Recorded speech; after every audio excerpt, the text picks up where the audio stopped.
여러분 안녕하십니까? 포항 MBC 뉴스입니다. 오늘 개학을 연기하는 포항 지역 사립유치원은 35곳이며 무응답 유치원은 2곳으로 학부모들이 대혼란을 겪을 것으로 보입니다. 입학을 연기하거나 무응답, 편법 연기 등으로 교육과정 운영에 차질을 초래한 사립유치원 명단은 포항교육지원청 홈페이지에 기재돼 있습니다.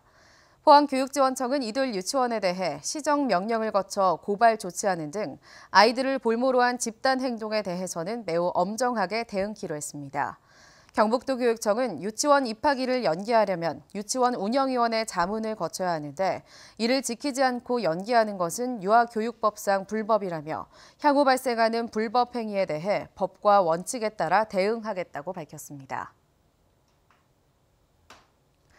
포항교육지원청은 관내 사립유치원들의 무기한 개학 연기로 인한 학부모들의 불안을 해소하기 위해 임시 돌봄 대책을 마련했습니다.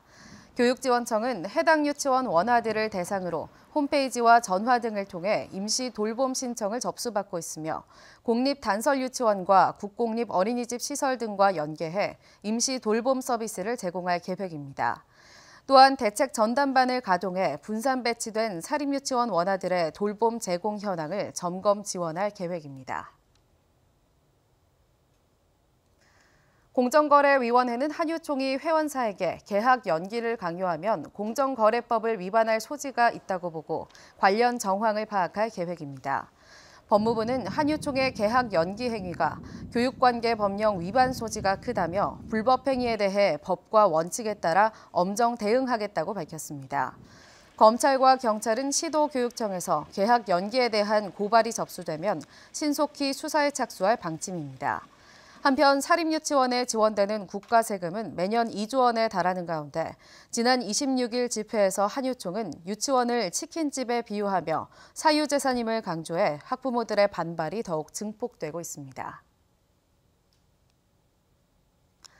어제 오전 11시 10분쯤 울릉도 서면 학포리 임야에서 산불이 발생해 소나무 0.1헥타르와 임야 900여 제곱미터를 태운 뒤 3시간 만에 진화됐습니다. 산불 신고 접수를 받은 울릉 119 안전센터는 소방관 7명과 의용소방대 30여 명을 현장으로 긴급 투입했으며 울릉군은 전 공무원에게 비상 연락망을 가동하고 현장으로 투입해 진화 작업에 총력을 기울였습니다. 소방당국은 주민이 밭을 태우다 불길이 번진 것으로 보고 정확한 화재 원인을 조사하고 있습니다. 경주시가 대한민국 축구종합센터 유치를 위한 1차 서류 심사를 통과했습니다.